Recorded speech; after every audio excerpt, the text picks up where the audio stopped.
ونصلي ونسلم على رسوله الكريم وعلى آله وأصحابه أجمعين أما بعد فأعوذ بالله من الشيطان الرجيم بسم الله الرحمن الرحيم قل رب ارحمهما كما ربياني صغيرا وقال النبي صلى الله تبارك وتعالى عليه وسلم الجنة تحت أقدام الأمهات أو كما قال النبي صلى الله تبارك وتعالى عليه وسلم صدق الله وصدق رسوله النبي الكريم۔ حاضرین گرامی قدر، حقوق العباد میں اللہ تبارک و تعالی نے سب سے پہلے نمبر پہ والدین کے حقوق کو بیان فرمایا۔ قرآن مقدس سے اس کی چند جھلکیاں کل کے درس میں عرض کی گئی تھی۔ آج کی گفتگو میں یہ عرض کرنا ہے کہ جن لوگوں کے والدین یا ان میں سے کوئی ایک دنیا میں نہیں ہے تو وہ کیا کریں۔ جناب نبی مکرم صلی اللہ علیہ وسلم نے اس کی تفصیل بیان فرمائی ہے کہ وہ 4 کام کریں۔ پہلے نمبر پہ فرمایا والاستغفار لہما، کہ دنیا چھوڑ جانے والے والدین 2 ہوں یا ان میں سے ایک ہو، ان کے لیے اللہ سے معافی طلب کریں۔ اپنی زبان میں یوں کہیں کہ یا اللہ ان کے گناہوں کو معاف فرما، ان کی آخرت اچھی کر دے۔ یہ جو دعائے مغفرت ہے یہ اوورحال اہل ایمان کا شیوہ ہے۔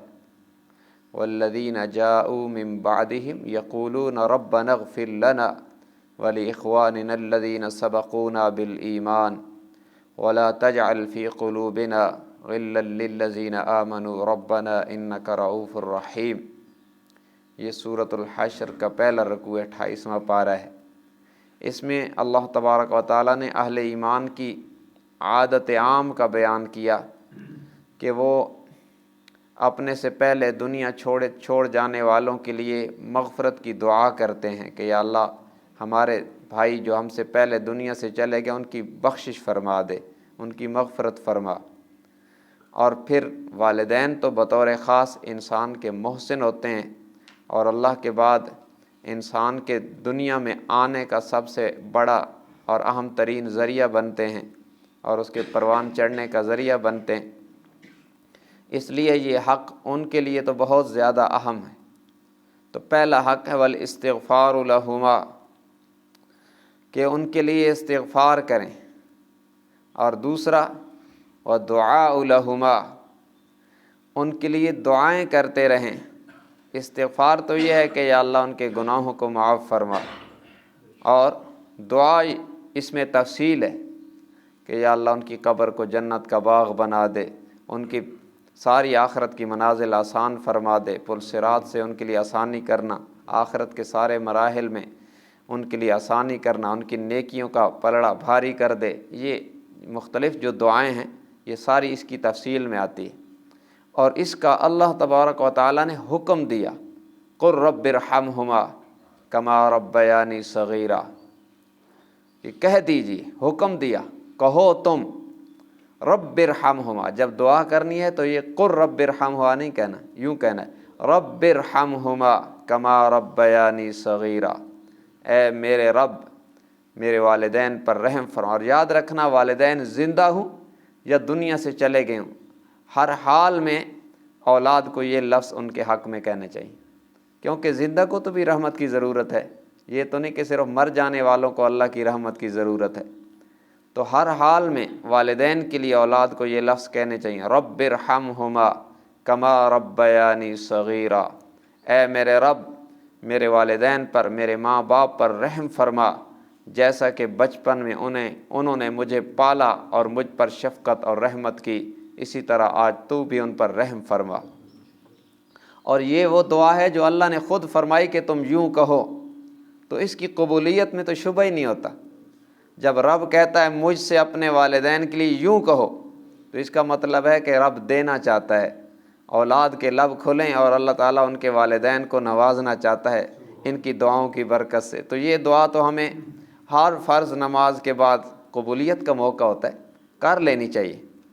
الحمدللہ سالہ سال سے میرا یہ معمول ہے، ہر فرض نماز کے بعد، اس لیے یہ فرضوں کے بعد جو دعا ہوتی ہے، خاص کر یہ ظہر کے بعد، عصر کے بعد اور فجر کے بعد، یہ دعا قدر طویل اسی لیے ہوتی ہے کہ یہ مختلف دعائیں معمولات میں ہوتی ہیں۔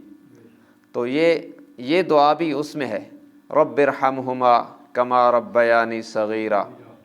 ہر فرض نماز کے بعد تقریباً، اور مغرب کے بعد تو، اور اسی طرح عشاء کے بعد، ان میں تو سنتوں کے بعد جو تفصیلی دعا ہوتی ہے ان میں میں کہتا ہوں، باقی نمازوں میں فرضوں کے بعد میں اہتمام سے یہ دعا کہتا ہوں، رب ارحمہما کما ربیانی صغیرا۔ اور یہ نہیں کہ میرے والد صاحب دنیا سے چلے گئے تو اب کہتا ہوں، ان کی زندگی میں بھی کہتا تھا۔ تو یہ کہنی چاہیے، یہ دعا پڑھنی چاہیے، اور دل کی توجہ سے کہ یا اللہ میرے والدین پر رحم فرما، وہ میرے دنیا میں آنے کا ذریعہ بنے ہیں، اور ان کے مجھ پر انگنت احسانات ہیں، تو ان پر رحم فرما دے۔ تو یہ وَدُعَاءُ لَهُمَا، ان کے لیے دعا کرنی چاہیے۔ لیکن یہ بات ذہن میں رکھیں، اولاد والدین کے لیے استغفار کرے، ان کے لیے دعا کرے، اس کا حق ہے، لیکن یہ کب کرے گی؟ جب والدین بھی اس کو یہ حق سکھا کے جائیں، اس کی تربیت بھی ٹھیک کریں، اس کو دین کی سوجھ بوجھ دے کے جائیں گے تو وہ کریں گے۔ اور اگر اس کو دین سکھایا ہی نہیں، اس کو دین کی ہوا ہی نہیں لگنے دی، اس کو پیسوں کی مشین بنا دیا، تو وہ پیسے تو کما لیں گے، آپ کی قبر پہ نہیں آئیں گے، آپ کے لیے دعائے مغفرت نہیں کریں گے۔ اس لیے ہم کوشش یہ بھی کریں کہ اپنے بچوں کو ضرورت کا دین ضرور سکھائیں۔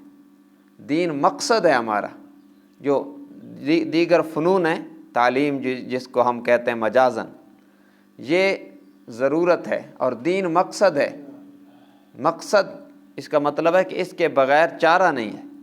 تو اولاد کو قرآن ضرور پڑھائیں، اور اچھے لوگوں سے پڑھائیں، جو تجوید کے ساتھ قرآن پڑھا سکتے ہوں ان سے پڑھائیں، اچھا پڑھائیں، ان کو نمازی بنائیں، ان کو دیندار بنائیں گے تو پھر ان کی طرف سے دعائے مغفرت ہوگی، پھر وہ آپ کے لیے دعائیں بھی کریں گے، پھر وہ ہماری قبروں پہ آئیں گے تو رحمتوں کی برسات آئے گی۔ اور اگر ہم نے ان کو دین نہ سکھایا تو وہ نماز ہی نہیں پڑھیں گے، وہ مسجدوں میں بھی نہیں آئیں گے، دعائے مغفرت کہاں سے کریں گے؟ اس لیے بچوں کو دین سکھانا بڑا ضروری ہے۔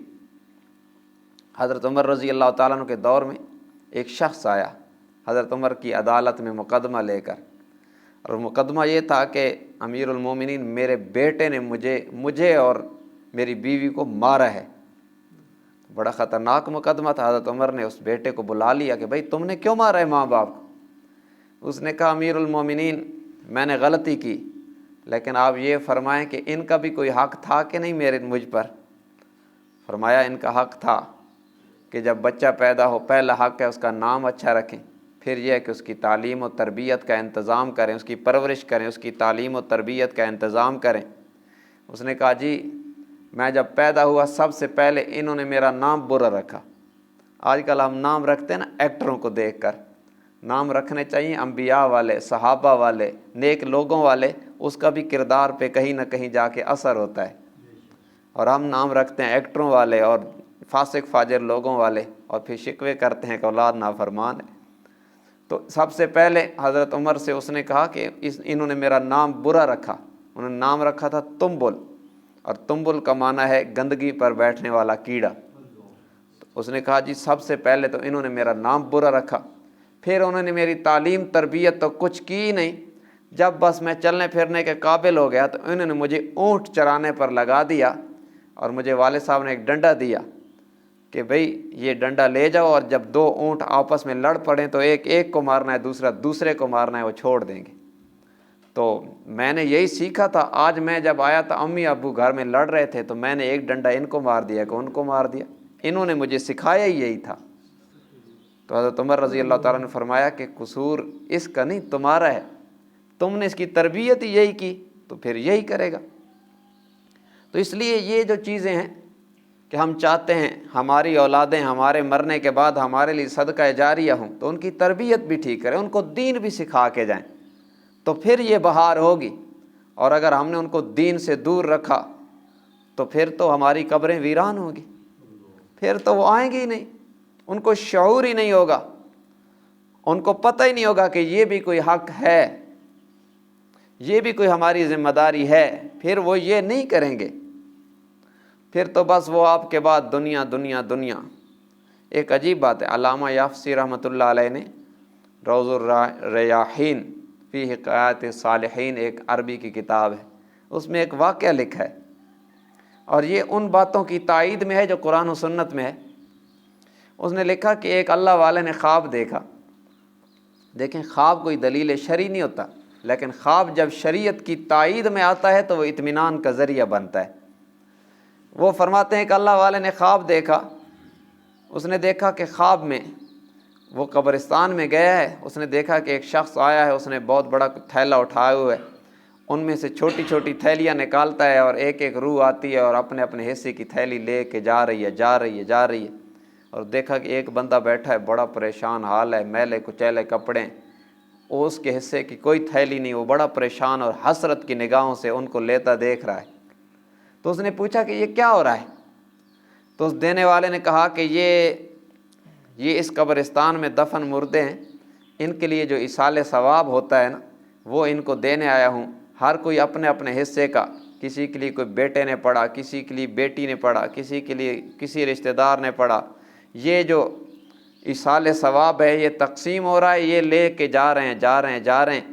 اس نے کہا کہ یہ جو بندہ بیٹھا ہے پریشان ہے، یہ تو اس نے کہا کہ اس سے پوچھ لے کہ یہ کیوں پریشان ہے۔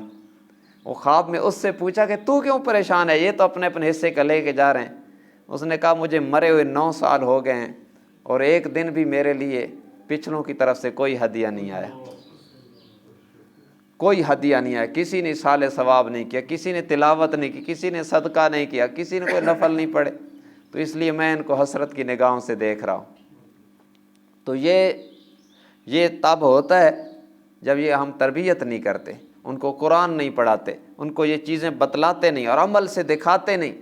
آج اگر ہم اپنے ماں باپ کا ادب کریں گے، اور اگر وہ دنیا سے چلے گئے ان کی قبور پہ حاضری دیں گے، اور بچوں کے سامنے کچھ پڑھ کر ان کو بخشیں گے اور ان کے لیے دعائیں کریں گے، تو نہ چاہتے ہوئے بچوں کی تربیت میں اور ان کے عمل میں یہ چیز آ جائے گی، اور کل ہمارے لیے بھی وہ یہ کریں گے۔ اس لیے میرے معمولات میں کچھ چیزیں ایسی ہیں، میں والد صاحب کی قبر پہ حاضری دیتا ہوں تو بچوں کو ساتھ لے کے جاتا ہوں، تاکہ ان کی تربیت میں ہو، کل ہم مرے تو یہ بھی آئیں۔ اور یاد رکھو، فارمیلٹی کی حاضری نہ دیا کریں، زبردست سی حاضری دیا کریں، دل کی حاضری دیا کریں۔ اللہ کا شکر ہے، والد صاحب کی قبر کے پاس جب میں کھڑا ہوتا ہوں نا تو بے خود ہو کے کھڑا ہوتا ہوں، خوب کر کے دعائیں کرتا ہوں۔ کیوں؟ کہ ان کا احسان ہے، ان کا احسان ہے، وہ دنیا میں آنے کا ذریعہ بھی بنے، اور جس مشقت میں انہوں نے مجھے پڑھایا ہے وہ مجھے پتہ ہے کہ وہ کیا ان کے حالات تھے، اور کس طرح کی قربانیاں دے کر ایک معذور بیٹے کو اس قابل بنایا کہ وہ مصلی رسول پہ بیٹھے، تو ان کے احسان تو ہیں۔ تو پھر وہ ان کو ذہن میں لے کر، وہ جب پاؤں کی جانب جا کے میں کھڑا ہو کے ہاتھ اٹھاتا ہوں تو پھر مجھے یہ نہیں ہوتا کہ کون دیکھ رہا ہے، کون کیا کہے گا، اس کی کیا ضرورت ہے، کون دیکھ رہا ہے۔ لوگوں سے مانگتے ہوئے نہیں شرماتے، ہم رب سے مانگتے ہوئے شرماتے ہیں، اس کی کیا ضرورت ہے۔ بہرحال یہ بات لمبی ہو جاتی ہے۔ یہ دعا استغفار اولاد ہمارے لیے تب کرے گی جب ان کی تربیت بھی ٹھیک کریں، ان کو دین ضرور سکھائیں۔ جن کی اولادیں بے نمازی ہیں وہ یقین رکھیں مرنے کے بعد ان کی قبریں ویران ہو جائیں گی۔ جب وہ نماز نہیں پڑھیں گے، ایصال ثواب کہاں سے کریں گے؟ میرے لیے دعا کہاں سے کرے گا میرا بیٹا یا بیٹی جب اس کی زندگی میں نماز ہی نہیں ہے؟ جب وہ 5 وقت مسجد میں نہیں آتا، یا گھر میں بیٹی مصلی پر نماز نہیں پڑھتی، تو وہ قرآن پڑھے گی؟ تو اس لیے اولاد کو نمازی بنائیں، ان کی تربیت کریں، تو تب یہ امید رکھیں، ورنہ پھر کئی کئی سال گزر جائیں گے اور وہ آپ کی قبر پہ بھی نہیں آئیں گے۔ اور یاد رکھو والدین کی قبروں پہ جانا بھی ثواب ہے، قبرستان میں جانا بھی ثواب ہے۔